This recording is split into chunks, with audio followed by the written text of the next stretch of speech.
وسلم وبارك الكرام واصحاب الرضوان بشكر الله والفاتحه. اعوذ بالله من الشيطان الرجيم.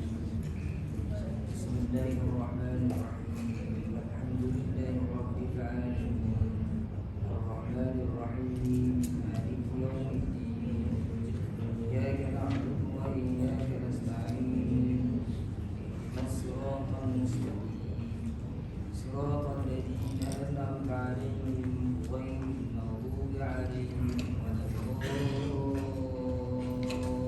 آمين. أعوذ بالله من الشيطان الرجيم. بسم الله الرحمن الرحيم. الحمد لله رب العالمين والصلاة والسلام على أشرف الأنبياء والمرسلين وعلى آله وأصحابه أجمعين. اللهم يا عليم علمنا من علمك ما ترضى به عنا ولا تؤاخذنا بما تعلمه منا. يا عليم خلقنا بخلق العلم وحققنا بحقائق العلم. رب اشرح لنا صدورنا ويسر لنا أمورنا واحلل عقدة من ألسنتنا يفقه أقوالنا والحمد لله رب العالمين.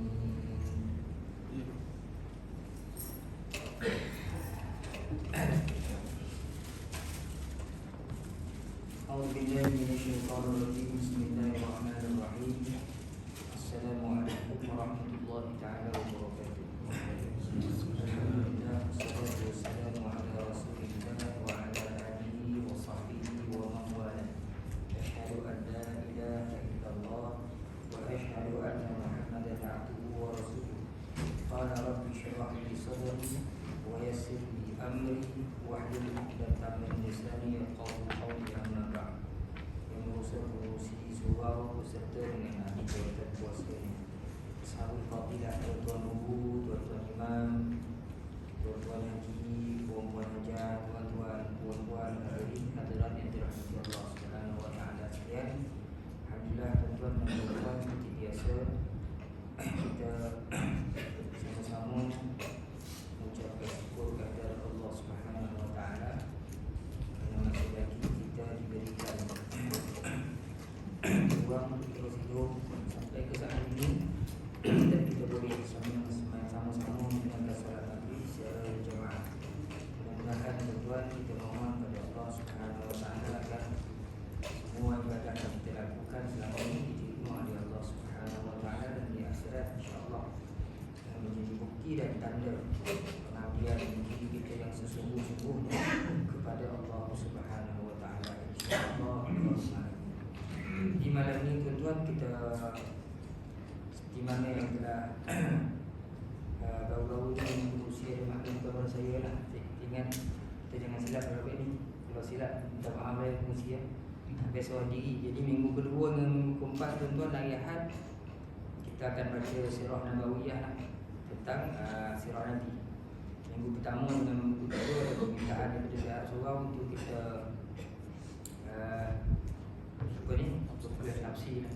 Sebab tafsir ada seni kata dia. Jadi minggu pertama, minggu ketiga tu kita akan buka kitab tafsir. Kita akan mula dengan juzuk 30 lah. Itu permintaan dari pengurusi. Kita mula juzuk 30 insyaAllah. Yang nak beli kitab tu kita boleh beli banyak di pasaran tuan-tuan. Kita boleh juzuk 30 dulu. Abarul Asir Ustaz Ahmad Sun Haji tu. Kita akan pakai kitab tu lah sebagai asas untuk pengajian kita. Tapi saya duduk di sini, saya macam di masjid, saya top-up lah. Saya dah banyak yang tafsir. Kita tengok Qutubi, kita tengok Dr. Wabah Zuhaili, tafsir Muni, kita tengok tafsir Azim, ada Ibn Kasir, dan saya pun ada juga tafsir At-Tabari. Jadi banyak tafsir, 4-5 tafsir lah kita boleh rujuk sebagai tambah-tambahan kan apa yang kita baca nanti insyaAllah. Jadi malam ni tuan-tuan kita mulakan bab baru ni di bawah bab kecintaan dakwah kepada Allah dan Rasul. Di dalam bab ini nanti kita akan bincangkan bagaimana keadaan Nabi SAW, sikap keinginan yang ada dalam jiwa Nabi terhadap dakwahnya terhadap orang ramai, dan juga kita akan tengok nanti bagaimana keadaan sikap orang Quraisy dan juga Pak Saudara Nabi. Saya tengok sekejap petang tadi banyak cerita tentang Abu Talib lah, tentang Pak Saudara Rasulullah. Kita mengulang ni tuan-tuan, sebenarnya dalam Rahikul Maktum tu kita dah bincangkan. Kalau tuan-tuan masih ingat lah, kalau tak ingat tu tak dapat tolong kan. Jadi kalau yang dah ingat tu sebagai pengukuhan lah. Bismillahirrahmanirrahim. Kecintaan para sahabat terhadap dakwah. Dakwah ni maksudnya menyeru manusia kepada kebaikan, larang daripada melakukan kejahatan. Secara umumnya begitulah. Diriwayatkan oleh Imam Tabrani daripada Ibnu Abbas mengenai ayat yang bermaksud, sebahagian mereka ada yang celaka dan sebahagiannya yang lain ada pula yang selamat. Ini merujuk kepada ayat Al-Quran, faminhum syaqiyyun wa sa'id. Yawma ya'ti la takallamu nafsun illa biiznih, faminhum syaqiyyun wa sa'id. Surah Yunus kan? Pada hari yang datang tidak ada satu diri pun yang boleh bercakap pada hari itu, hari kiamat tu, melainkan dengan izin Allah. Di kalangan mereka tu ada yang celaka dan sebahagiannya lain pula ada yang selamat. Jadi Imam Tabrani menjelaskan, di mana Ibnu Abbas menjelaskan, Imam Tabrani ini diriwayatkan mengenai ayat sebahagian mereka ada yang celaka dan sebahagiannya yang lain pula ada yang selamat. Beliau berkata, sesungguhnya Rasulullah sallallahu alaihi wasallam sangat berharap agar seluruh umat manusia beriman semuanya. Namun Allah Subhanahu wa taala telah memberitahukan kepadanya bahawa tidak akan ada seorang dapat beriman kecuali apabila dikehendaki oleh Allah dalam qada'nya, sehingga dia menjadi seorang yang beruntung. Demikian juga tidak akan ada seorang yang sesat kecuali apabila telah ditetapkan oleh Allah dalam suratan takdirnya, sehingga dia menjadi seorang yang rugi. Jadi kita faham tuan-tuan daripada apa yang dijelaskan oleh Ibnu Abbas, masalah petunjuk, hidayah, sesat seorang, semuanya di bawah ta'alluq Allah Subhanahu wa taala. Semua di bawah keinginan Allah Subhanahu wa taala. Kalau dia nak beri hidayah, dia akan beri hidayah pada orang yang dia kehendaki. Kalau dia tak nak beri hidayah, nak sesatkan orang tu, dia akan sesatkan orang. Jadi sesat sama ada manusia itu dalam petunjuk atau manusia dalam kesesatan, semuanya bergantung kepada kehendak Allah Subhanahu wa taala. Nanti akan dia cakap nanti macam tu ustaz, tak adalah maknanya kita semayang apa dah, kita semayang rati-rati tiba-tiba masuk dalam Tuhan dah tentu itu sesat. Tak ada masalah. Kau macam tu Ustaz, ikutlah dunia ni, semua Tuhan dah tentukan. Buat jahat pun tak apa, mana orang tahu sebab juri, merompak, bunuh orang, tuk-tuk masuk syurga. Sebab Tuhan dah tentukan. Ada yang cakap macam tu kan. Manusia ni Tuhan tak bagi keputusan daripada hasil tindakan dia, tak ada. Tapi manusia diberikan ikhtiar oleh Allah Subhanahu wa taala. Waktu awal-awal dalam surah Al-Quran, Quran yang Tuhan turunkan sebagai pedoman tu, kita mula dengan surah Fatihah. Allah Ta'ala ajar kita, ihdinas siratal mustaqim, tunjukkan kami jalan yang lurus, tunjukkan kami jalan yang lurus. Ujung apa? Siratal ladzina an'amta 'alaihim ghairil maghdubi 'alaihim. Kita minta Allah Ta'ala beri kita petunjuk, beri kita ke jalan yang Allah Ta'ala beri nikmat, bukan jalan orang-orang yang sesat. Awal-awal lagi Allah Ta'ala dah suruh kita berdoa. Walaupun hidayah, sesat ni petunjuk milik Allah, hak mutlak Tuhan, tetapi kita diberikan usaha berdoa. Banyak-banyak, mudah-mudahan kita di antara orang yang Allah Subhanahu wa taala selamatkan. Dalam keadaan kita beramal, kita beribadah, kita yakin Allah Ta'ala itu Maha Adil. Dia tidak menzalimi hamba-hamba. Innallaha laisa bizallamin lil 'abid. Tuhan tak pernah menzalimi hamba. Dan kita kena husnuzon dengan Allah Subhanahu wa taala. Kena berbaik sangka dengan Allah Subhanahu wa taala.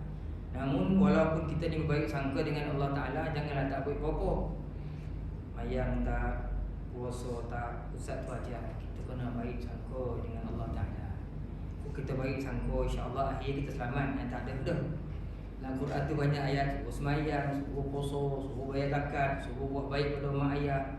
Nabi berpesan sebaik-baik orang adalah orang bermanfaat pada orang lain, larang zina, larang mencuri, larang main judi, larang minum arak, banyak-banyak larangan, banyak suruhan, banyak larangan.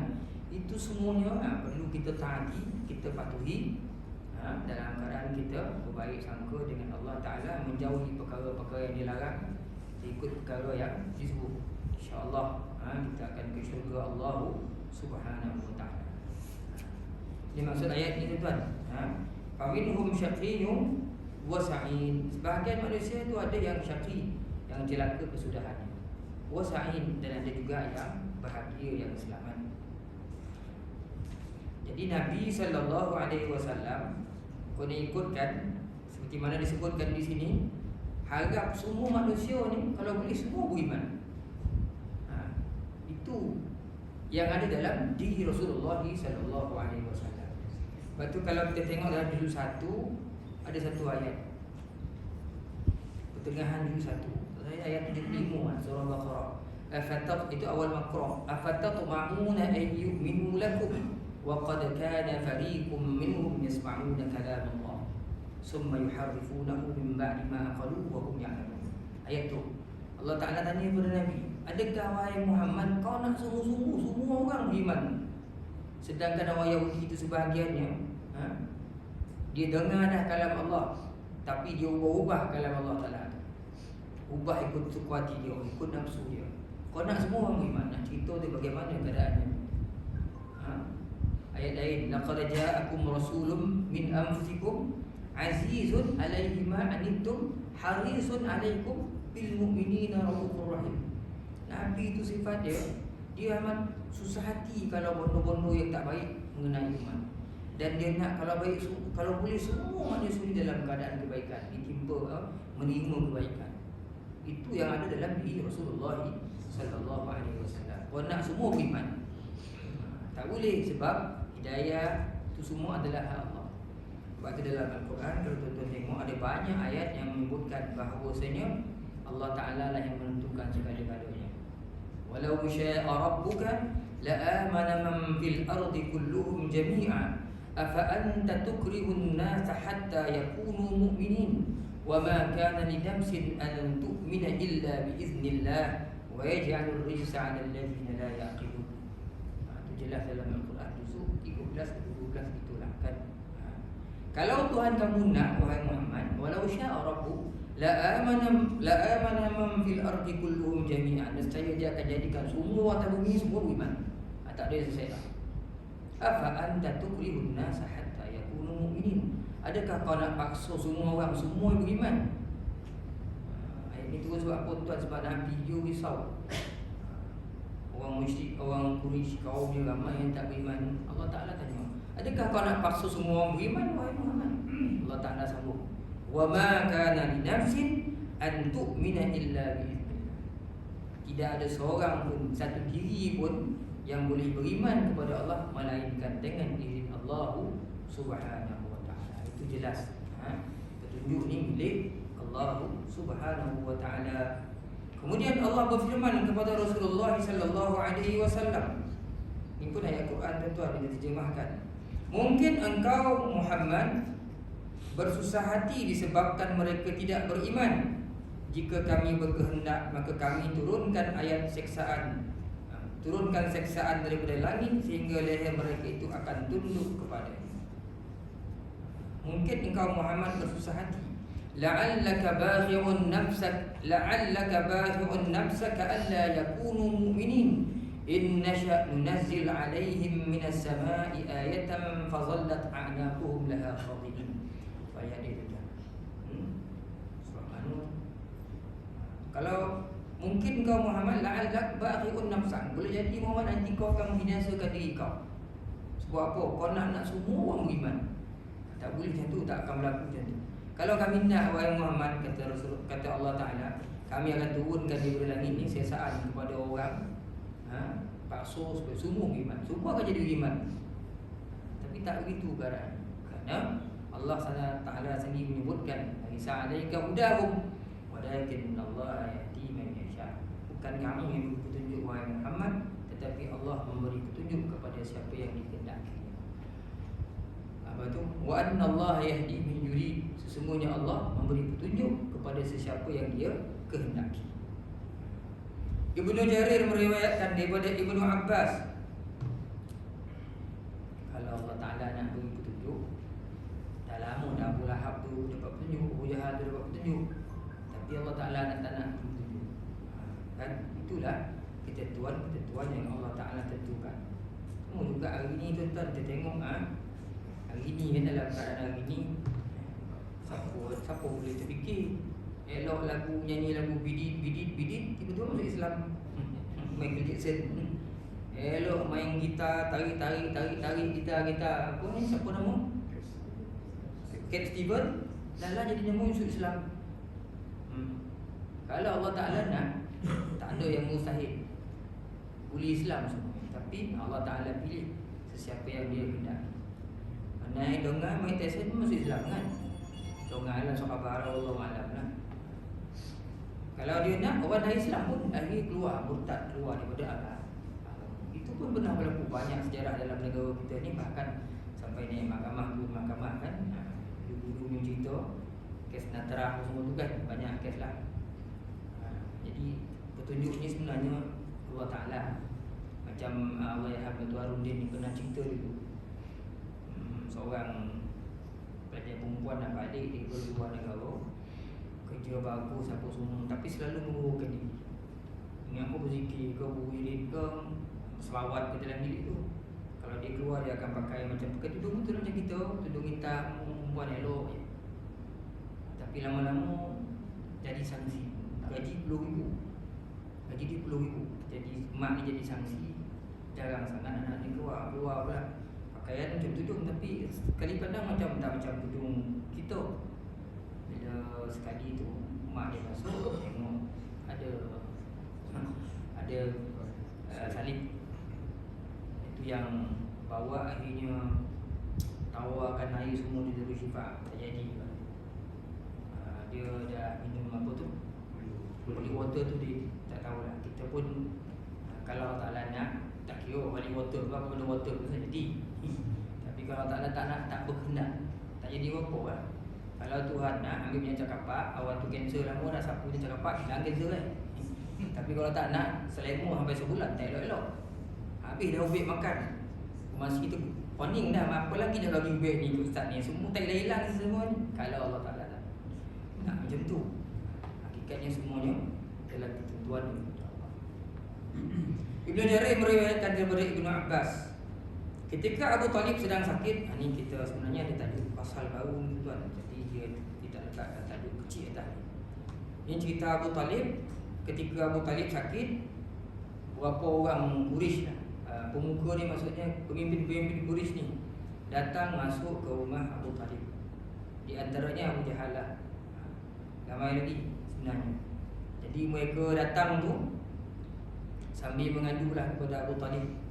Katanya, sesungguhnya anak saudaramu, ini hadis juga, anak saudaramu itu mencaci Tuhan-Tuhan kami dan melakukan berbagai perbuatan. Apabila engkau memanggilnya, kami akan mencegahnya.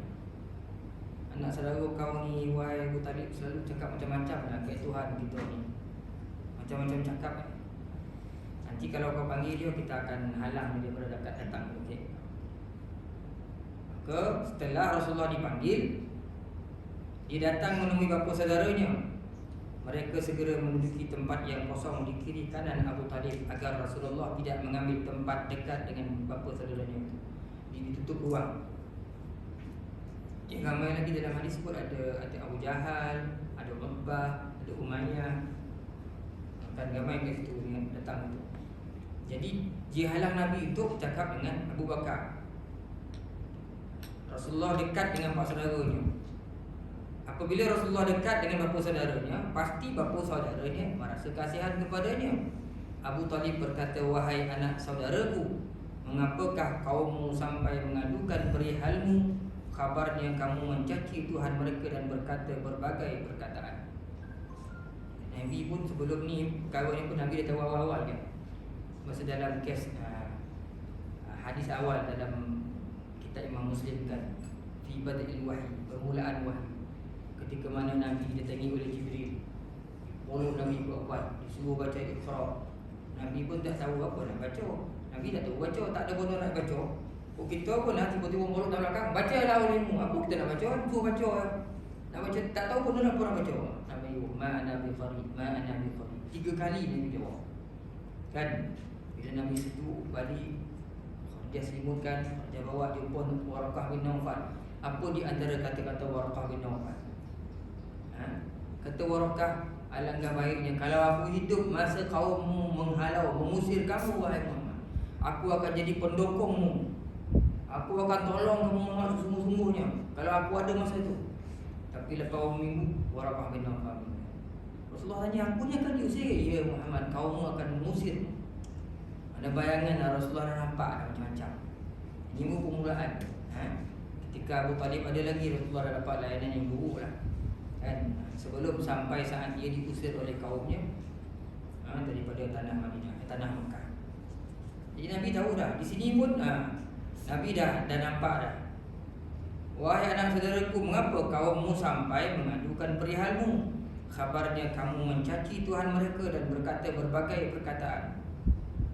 Mendengarkan perbualan itu, Rasulullah SAW terus menjawab, wahai bapa saudaraku, sesungguhnya aku inginkan daripada mereka itu hanya satu kalimah sahaja.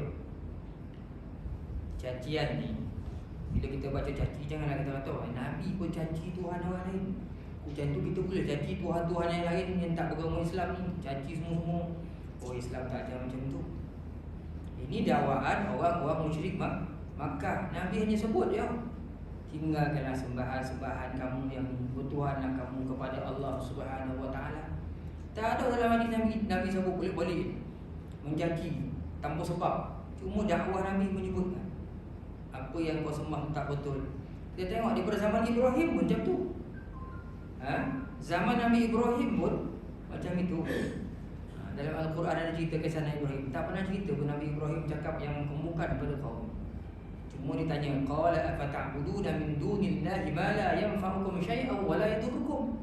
Adakah kamu akan menyembah Tuhan yang tak dapat memberi manfaat dan tak boleh mudarat kamu? Buat apa kamu sembah? Kan? Itulah yang berlaku pada Rasulullah. Bila diasah-asah disebut awsan berhala ni tak boleh mendatangkan apa-apa faedah, maka benganglah, istilah kita benganglah, marahlah orang dah bertuhan lama dah dengan berhala-berhala.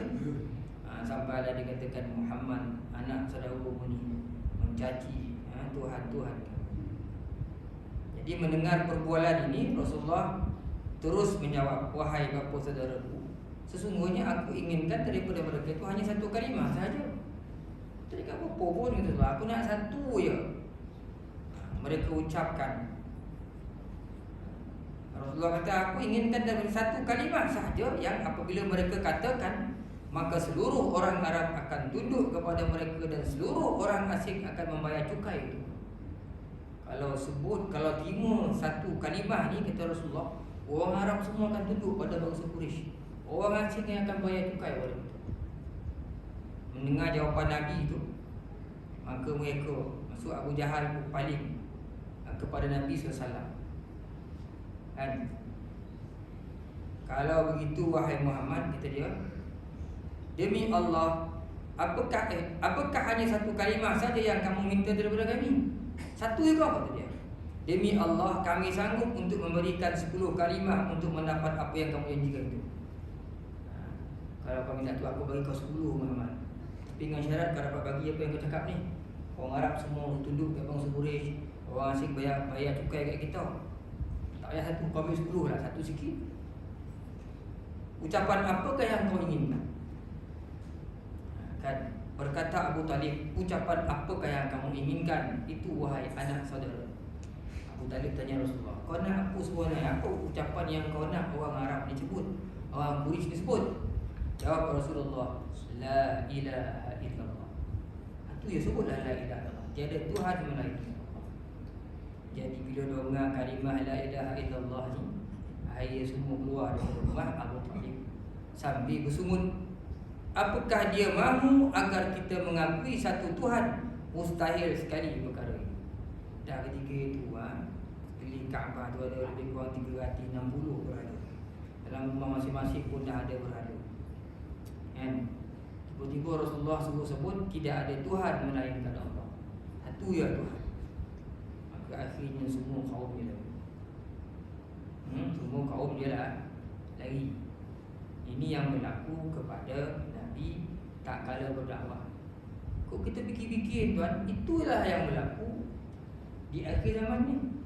Siapa-siapa pun buat agama. Kok banyak cakap agama lama-lama attention dengan dia. Sikit selawat, sikit semayang, sikit cerita dulu nampak longan. Cerita lah benda lain jadi itulah aku. Cuma zaman itu lain. Dulu zaman Nabi dulu lain lah. Watak penjahat itu lain. Hero Rasulullah lah. Hari ni hero ramai yang mendukung dakwah Nabi tu. Penjahat pun lagi ramai penjahat kan. Kita bila bawa cerita kamu ni, orang tak suka.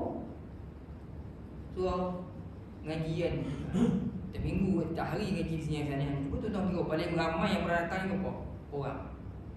Cuba tak pakat dengan pengurusi, panggil sekali. Tak payah nak panggil Dina Azhar, apa dia punya kan. Panggil penyanyi yang ada yang bangun-bangun sikit, buat terpulang. Lain ramai datang ni. Itu nyanyi lagu nasyid ke lagu-lagu keagamaan. Ramai pun datang. Bila ngaji pun tak datang. Kalau panggil yang lain-lain tu lagi lah. Ono satu taman ni datang tu. Kuih masak lemang nak bagi orang kantin. Itu biasa tuan yang berlaku.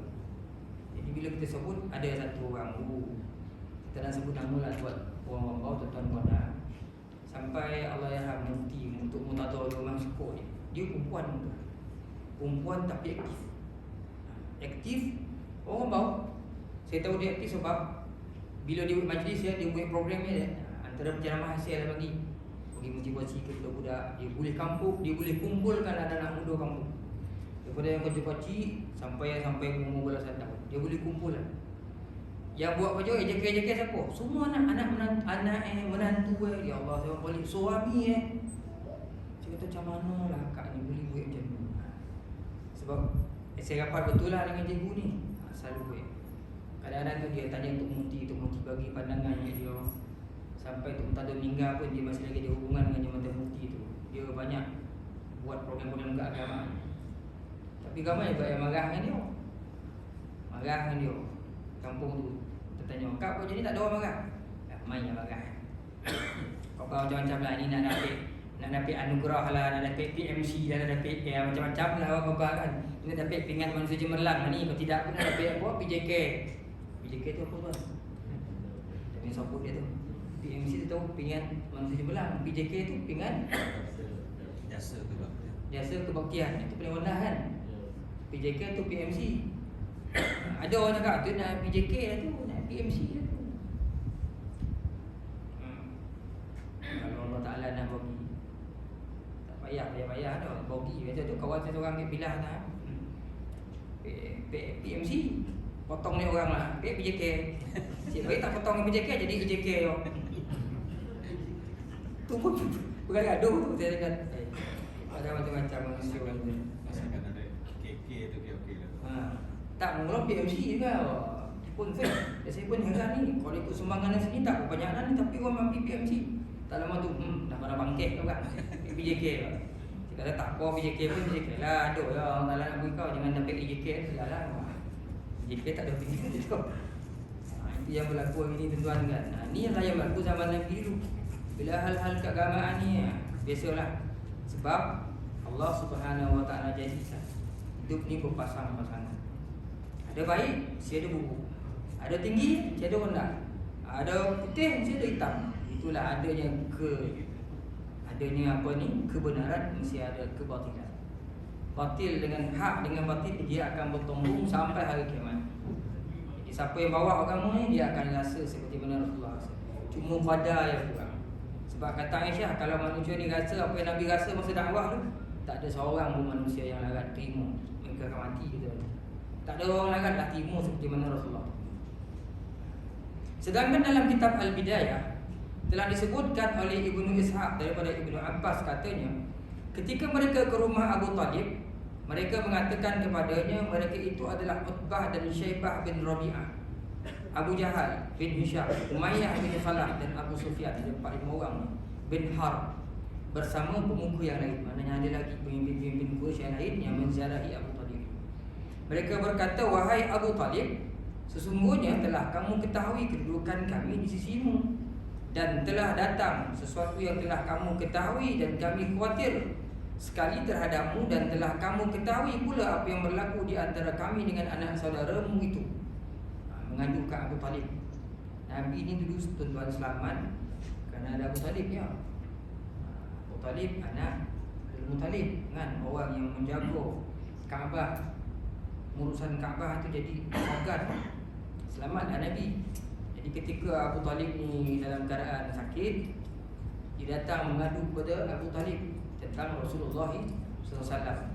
Kerana itu panggillah dia Muhammad dan katakan kepadanya apakah yang diingini daripada kami, agar dia mahu mencegah dirinya daripada menghina kami dan membiarkan kami dalam agama kami, dan kami pun akan berhenti daripada mengganggu. Ini tuan-tuan, dalam ni kita tengok hadis-hadis ni adalah hadis yang saling menjadi penguat. Kita sama ya, nak ceritakan pengaduan orang-orang musyrik Mekah, orang Quraisy kepada Abu Talib kan, tentang perangai Rasulullah sallallahu alaihi wasallam yang dakwah membawa agama yang dirasakan baru oleh orang Quraisy Mekah pada ketika itu. Lalu Abu Talib panggil Nabi dan dia berkata kepada Rasulullah, "Wahai anak saudaraku, sesungguhnya mereka itu adalah pemuka kaummu, mereka itu pemimpin dalam kaummu, telah bersepakat untuk memberikan sesuatu kepadamu dan akan menerima sesuatu daripadamu." Dia orang nak ngadu dah, aku dah faham tentang Abu Talib. Dia orang nak pakat, dia nak beri kau sesuatu dan dia akan terima daripada kau sesuatu.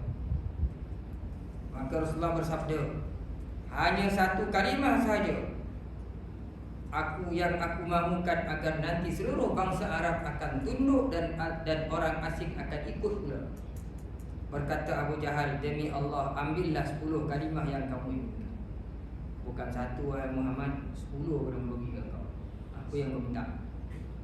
Maka Nabi pun sebut, katakan la ilaha illallah, dan tinggalkan apa yang kamu sembah itu.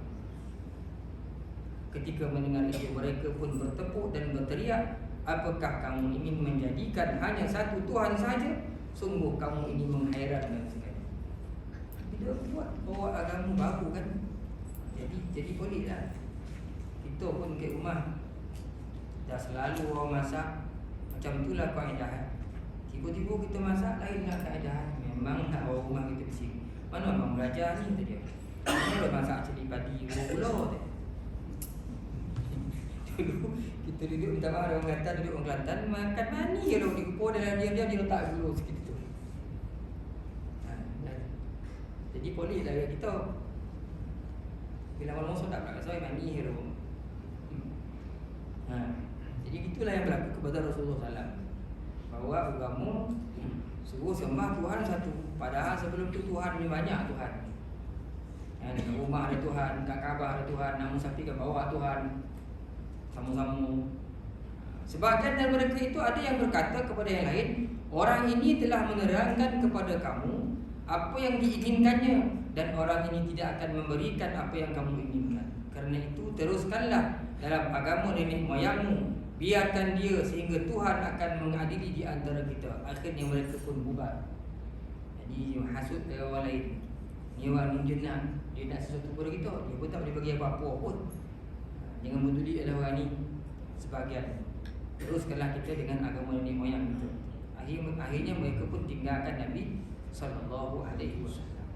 Dan dalam kitab itu tuan tengok ada hadis yang Rasulullah nak sangat Abu Talib itu beriman. Ada satu hadis yang saya jumpa kat beli tadi yang ceritakan macam Abu Talib nak cakap la ilaha illallah tu. Tapi kebanyakan hadis mengatakan tak ada pun. Ada satu hadis tu tuan. Hadis berikutnya, Abu Talib lalu berkata kepada Rasulullah sallallahu alaihi wasallam, sesungguhnya apa yang kamu minta itu benar. Kerana itulah Rasulullah ingin sekali bapa saudaranya itu memeluk agama Islam. Bila Nabi cakap, bila dia orang pergi, Abu Talib sebut, yang kau cakap tu betul wahai anak saudara. Apa yang kau minta tu betul. Bila Nabi dongak ni, Nabi nak sangat nampak macam seolah-olah dah ada petunjuk dalam diri Abi Talib. Boleh masuk Islam ni.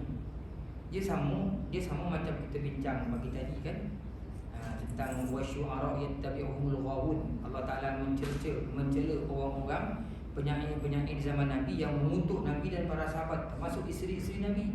Maka Allah Taala kutuk. Tapi ada di antaranya penyair yang terkeluar daripada itu. Ada yang walaupun dia tak beriman ketika itu, tapi tulisan-tulisan syair-syair dia mengandungi kebaikan. Seperti Umayyah bin Abi Salt. Kita bincang pagi tadi di masjid sampai Nabi sebut, kada Umayyah bin Abi Salt ayyuslim. Hampir-hampirlah Umayyah bin Abi Salt ni dia masuk Islam. Sebab Nabi suka kan, sehingga disebutkan Nabi jalan dengan sahabat. Nabi tanya, kau ingat tak syair-syair yang ditulis oleh Umayyah bin Abi Salt? Sahabat kata, aku ingat ya Rasulullah, baca satu. Sahabat baca satu bait, baca lagi 2 bait, 3 bait, sampai akhirnya 100 baris sahabat baca. Rasulullah suka syair-syair. Ini yang berlaku kepada Abu Talib. Rasulullah nampak dah macam mana petunjuk. Jadi nak sangat Nabi supaya Abu Talib yang menyebutkan la ilaha illallah. Sehingga Rasulullah SAW sebut, kalau begitu ucapkanlah kalimah syahadah itu, nanti akan aku minta syafaat bagimu di hari kiamat, wahai bapa saudara. Ya am, astahillu laka biha asy-syafa'ata yaumal qiyamah. Sebutkanlah, faqul la ilaha illallah ya am, astahillu laka biha syafa'ah. Kau sebut la ilaha illallah ni wahai pak saudaraku, supaya nanti di akhirat aku boleh minta syafaat untukmu dengan sebab kau sebut la ilaha illallah. Nabi nak sangat Abu Talib. Tapi tak disebut juga dia Abu Talib. Ketika Abu Talib tahu betapa besarnya keinginan anak saudaranya itu, maka dia pun berkata, wahai anak saudaraku, demi Allah, apabila aku tidak takut. Ni kalau baca kat sini memang tak faham. Cuba tuan-tuan fahaman yang saya baca ni. Saya baca pun tak faham terjemahan. Kalau tengok yang versi Arab yang buku kita faham. Demi Allah, ni kata Pak Sarawak. Bila Abu Talib tengok nampak besar sangat kehendak Nabi supaya Abu Talib sebut la ilaha illallah, dia pun sebut pada Rasulullah, wahai anak saudaraku. Kita tengok apa yang tuan-tuan faham. Demi Allah, apabila aku tidak takut akan cacian yang akan menimpamu dan menimpa keluarga ayahmu setelah aku meninggal, dan apabila aku tidak takut akan bangsa Quraisy bahawa aku mengucapkan kalimah yang kamu minta itu kerana takut akan mati, maka aku pasti akan ucapkan, akan kukatakan agar kamu gembira. Maksud tuan, saya 2-3 kali baca, aku bodoh yang terjemah. Tapi nak beritahu macam ni, kalaulah bukan kerana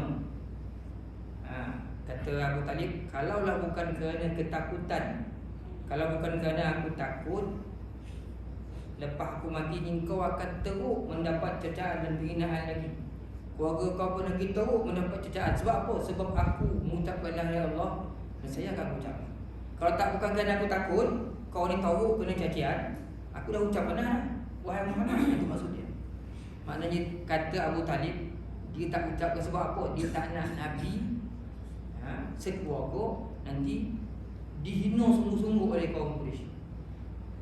Jadi kalau Abu Talib tak ucap ni, sekurang-kurangnya tak adalah tahu dalam penghinaan tu. Tapi kalau Abu Talib pun dah terpengaruh Rasulullah, maka kata Abu Talib makin teruklah nanti bila aku pergi, nanti aku meninggal, kalau aku ucapkan la ilaha illallah ni, kau lagi tahu kena cerca wahai Muhammad. Kalau tidak aku dah lama cakap dah. Aku sebut lama la ilaha illallah ni untuk aku gembirakan kamu wahai Muhammad. Itu maksud. Ini cuma hadis ni sebut hadis ini di antara yang meriwayatkannya ada seorang yang tidak diketahui keadaan, cuma diragui lah.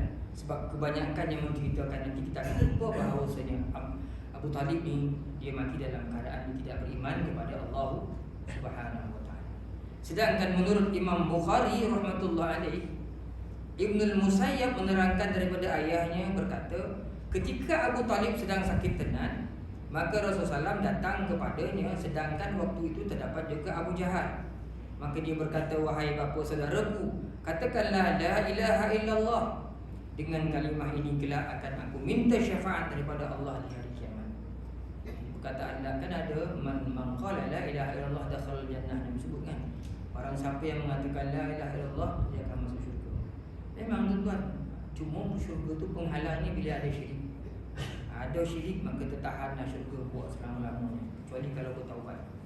Maka itu sebab hadis Nabi sebut, siapa kata la ilaha illallah tu maknanya ada keimanan dalam diri dia, banyak amal dosa pun dia buat, dia akan masuk syurga Allah. Cumanya kena bersih dululah. Lagu aku dulu, masuk syurga. Tapi kena bersih dululah. Kan selagi mana tidak mensyirikkan Allah. Itu jelas. Innallaha la yaghfiru an yushraka bihi wa yaghfiru ma duna dzalika liman yasha. Sesungguhnya Allah mengampunkan dosa selain daripada dosa-dosa syirik. Selain dosa syirik Allah Taala ampunkan, melainkan dosa syirik pada Allah Subhanahu wa taala itu akan kekal dalam neraka Allah Subhanahu wa taala. Masuk syurga kalau ada keimanan dalam hati dia, dia akan masuk syurga Allah. Sebab itu besar makna la ilaha illallah tu kan, bila orang mati pun kita talkinkan. Hanya sebut la ilaha illallah saja, Muhammadur Rasulullah tu tak payah sebut. Sebut saja la ilaha illallah. La ilaha illallah. Tak payah sebut asyhadu an la, wa tu dah lah tonanlah kita. Asyhadu an, tak payah sebut dia la ilaha illallah. Itu cara mentalkinkan orang. Muhammadur Rasulullah tak payah sebut pun. Sebut la ilaha illallah. Ini yang disebutkan oleh Imam Bukhari. Wahai bapa saudaraku, katakan la ilaha illallah, dengan kalimah ini kelak akan aku minta syafaat daripada Allah di hari kiamat. Setelah mendengar pelawaan Rasulullah yang demikian itu, Abu Jahal dan Abdullah bin Umayyah berkata kepada Abu Talib, wahai Abu Talib, apakah kamu akan berpaling daripada agama Abdul Muttalib? Mereka berdua terus mengajaknya, berdua terus sahaja mengajaknya untuk tidak meninggalkan agama Abdul Muttalib. Sehingga pada akhirnya Abu Talib mengatakan, aku tetap kepada agama Abdul Muttalib. Maknanya pak saudara Nabi ini tak mati dalam keadaan beriman. Rasulullah SAW bersabda, demi Allah akan aku meminta ampun baginya selama aku tidak dilarang. Bila Abu Talib sebut aku tetap dalam agama Abdul Muttalib, Nabi sebut aku akan minta ampun baginya selama aku tidak dilarang. Kemudian Allah pun menurunkan ayat yang maksudnya, sesungguhnya tidak layak bagimu dan bagi orang, sesungguhnya tidak layak bagimu dan bagi orang untuk meminta ampun bagi orang musyrikin, walaupun daripada kaum keluarga yang terdekat, setelah tahu bahawa mereka itu penghuni neraka. Ini ada tinggal terjemahan ni. Sesungguhnya tidak layak bagimu dan bagi orang yang beriman, itu dah, untuk meminta ampun bagi orang musyrik, walaupun daripada keluarga terdekat. Allah Ta'ala larang. Allah Ta'ala kata tidak patut bagi Nabi dan orang beriman untuk minta ampun untuk orang musyrik, orang yang mensyirikkan Tuhan, tak bertuhan dengan Allah, walaupun keluarga dekat, kaum kerabat, setelah kamu tahu bahawa mereka itu adalah penghuni neraka. Ini juz 11 tuan, juz 11. Sesungguhnya tidak layak bagi kamu. Ma kana lin nabiyyi wal ladzina amanu an yastaghfiru lil musyrikeen walau kanu uli qurba min ba'di ma tabayyana lahum annahum ashabul jahim. Tidak patutlah bagi kamu seorang nabi an yastaghfiru lil musyrikeen walau kanu, orang iman, nabi orang iman untuk kamu minta ampun kepada orang musyrikin, walau kanu uli kurba, walaupun orang yang kau minta ampun pada Allah Ta'ala itu uli kurba, kamu punya saudara terdekat. Min ba'di ma tabayyana lahum annahum ashabul jahim, setelah kamu tahu dia itu adalah penghuni neraka. Maknanya kita tak boleh minta doa kebaikan untuk keampunan untuk orang-orang musyrik, kan, orang musyrik. Ada juga pertanyaan, habis kenapa Nabi Ibrahim doakan kebaikan untuk ayah dia? Allah Ta'ala pun sebut dalam Al-Quran, wa ma kana istighfaru Ibrahim li abihi illa an maw'idatu wa'adaha iyyah falamma tabayyana lahu annahu aduwwun lillahi tabarra'a min inna Ibrahim la'awwahun halim. Itu ayat tu, empat ayat ni kan. Allah Ta'ala pun jelaskan tidak adalah permohonan ampun Ibrahim kepada Allah melainkan kerana dalam apa cakap dia nak minta ampun untuk ayah dia. Dia pun minta lah dengan sebab dia dah janji. Tapi lepas tu dia tahu ayah dia tak beriman, maka akhirnya tabarra amin, dia pun menjauhkan diri. Dia tak nak terlibat lagi dengan ayah. Kan? Tak nak terlibat lagi dah dengan perangai ayah. Dia tinggalkan ayah dia. Dia tak terlibat. Jadi maknanya tak boleh minta ampun untuk orang musyrik. Keampunan yang boleh kita mendoakan supaya Allah Subhanahu Wa Taala memberikan hidayah kepada dia. Sama juga seperti kita tak boleh minta mati. Yang boleh minta yang terbaik untuk kita. Ya Allah, susah sangat hidup ni, ya Allah Tuhanku. Jadi matilah aku, ya Allah, susah pun lah, hutang banyak. Kalau dah mati saya tak ada orang nak minta hutang. Sakit pun dah hutang banyak, tak boleh gerak kaki dah patah separuh dah. Kita minta Tuhan mati kita. Tak boleh doa minta mati ni. Tak boleh doa minta mati. Yang boleh doa minta yang terbaik untuk kita. Ya Allah, kalau kehidupan tu baik untuk aku, ya Allah, kau berilah kehidupan. Tapi kalau kematian itu baik untuk aku, kematian ulang ya Allah. Bukan ya Allah matikanlah aku, ya Allah. Kan? Sama dia tengok mak dah lama dah terlantar kati tu. Ya Allah, kasihan mak matilah ya Allah. Minta mak mati pula. Ni pun hidupnya tak hidup. Nampak pakai wire. Jangan macam tu lah. Tak boleh. Kasihan tu tengok ayah dah lama dah tak mati-mati ni. Kasihan betul tengok kan.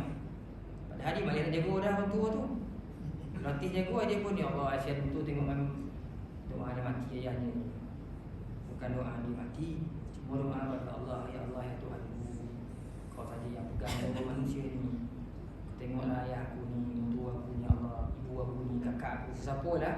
Kalaulah kebaikan, kalaulah baik untuk dia kehidupan, maka kau panjangkanlah umurnya. Tapi kalaulah baik untuknya kematian, maka kau ambillah dia dengan cara macam tu boleh. Dengan ya Allah, ya Tuhan, kau matikanlah ibu aku ni, dah lama betul dia terlantar. Dah 5 tahun dah penting susu dah. Kira kat belakang belakang. Banyak dah belajar dah, ya Allah. Sebulan 3,000, ya Allah, dah 5 tahun dah berapa ribu dah tu. Tak mati-mati pula dia kasihan tengok mak. Padahal dia bukan kasihan tengok mak. Dia tak larat dah lanjut dah. Ada yang tu tuan. Lagi lah, saya macam penuh tu tadi tu. Dah lama tuan pergi Colombia. Dah ke Colombia tuan bayangkanlah berapa ribu tu. Kita tak ada bayar ada sebab abang ipar kita dia jenis kontrol besar sikit, dia lah bayar. Dia tak pola lama-lama pun dia bayar. Satu saat tuan, doktor tanya kita dia tadi, sampai bila cik nak datang sini? Bukan apa kata dia, sampai bila cik nak duduk sini, ibu duduk sini. Cik tahu kan sini hospital swasta. Dia tahu. Nanti kos tinggi, kos duit kan, nanti kita bayar duit. Dia nak cabut sebab mentua saya ni dah, dia punya hati tu dah apa? Dah korek. Hati dia korek. Bukan korek hati ya. Lain tu bunyi korek hati kan, hati dah korek. Bukan hati, peparu kan. Kita baru ni kan. Dia tak ada dah, dia dah korek tu. Dah stuck yang tu. Dah tak ada apa-apa, dah tak boleh dia kan jadi guna mesin lah. Lepas tu lama mesin. Kita pun tengok macam meninggal tapi tak meninggal. Macam meninggal tapi tak meninggal. Tak ada doa meninggal. Sampai pun tua sebab ingat lagi tu pengalaman lah mentua apa. Dulu tu mufti ada ajar. Kalau macam ni keadaannya tak baca-baca ni. Kalau Allah Ta'ala nak, kalau betul-betul lah ajar okey, bacalah Suratul Mulk. Jadi saya lepas isyak bacalah mentua saya, ipar dia 3 orang baca Suratul Mulk. Ingat begitu. Lepas isyak kita baca dalam pukul 2 pagi, mak saya pun, mak mentua saya pun menghembuskan nak baca. Jadi ingat tu. Yang tu mufti kata sebut tu kan. Jadi punya al-Mulk ni bukan saja kita selamat yang kita baca tiap malam ni, bahkan orang-orang yang nak meninggal bila dia susah-susah pun, seperti mana kata Tok Mufti Allahyarhamdulillah, Tok Murtada ni bacakan Suratul Mulk, insya-Allah mudah dia. Bukan doa akan dia mati, tapi baca Suratul Mulk ni kalau Allah Ta'ala nak menghendaki, dia akan mudah bagi dia lah tuan-tuan. Yang kita buat ni malam-malam ni dah cukup bagus dah sebenarnya kan. Kita tutup ayat malam kita ni sebelum tidur, sebelum mati kecil kan, dengan Suratul Mulk. Saya elok tuan-tuan lepas tu tidur. Saya elok macam tu lah. Ni kita baca Mulk, lepas tu kita mesyuarat kalau kita buat apa? Kita Liverpool lawan Malaysia kalah pula, dadak Monang lawan Bahrain kalah pula dah. Lepas tu tidur terjadi dia elok sebelum tidur tu mana tutup akhir percakapan kita, akhir perkataan tu adalah Suratul Mulk ataupun ayat Al-Quran ni. Tapi tak apalah baca senyap, pesyak. Malam kan sebelum tidur kan, walaupun tadi dah cerita lagu full, cerita Malaysia akal lah, cerita apa lagi kan, tidur baca dah 2-3 ayat Quran, Allah apa, kalam, binas. Maknanya penutup daripada akhir malam kita itu sebelum tidur. Kok mati pun akhir perkataan kita adalah Al-Quran. Sehingga tuan-tuan cukup sekadar tu malam ni cukup lah. InsyaAllah masuk. InsyaAllah kalau panjang-panjang tuan-tuan kita sambung lagi pada minggu akan datang. Tak boleh kalau ingat lah, takut saya buat kitab ni sebab minggu ketiga saya buat kitab ni. Padahal kita nak tafsirkan. Aku qauli hadza, sallallahu alaihi wasallam. Assalamualaikum warahmatullahi wabarakatuh. Waalaikumsalam warahmatullahi wabarakatuh. Ada soalan? Saya tak ada. Kalau ada boleh jawab, saya jawab. Kalau tak boleh jawab, saya hutang dulu lah.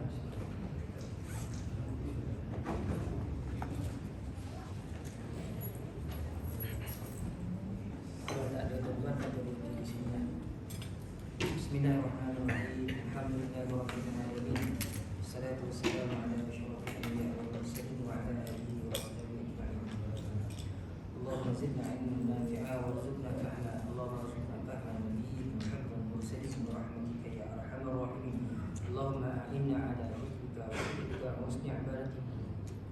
Allahumma rzuq awladana bin najah fi kulli imtihanihim bi rahmatika ya arhamar rahimin. Allahumma zallil lahum su'ubata amrihim wa sahhil 'alaihim mashaqqata dirasatihim warzuqhum min al-khairi akthara mimma naqlub wasrif 'anhum kulla sharr innaka 'ala kulli shay'in qadir walhamdulillahi rabbil alamin. Tasbih kafarah. Subhanallah.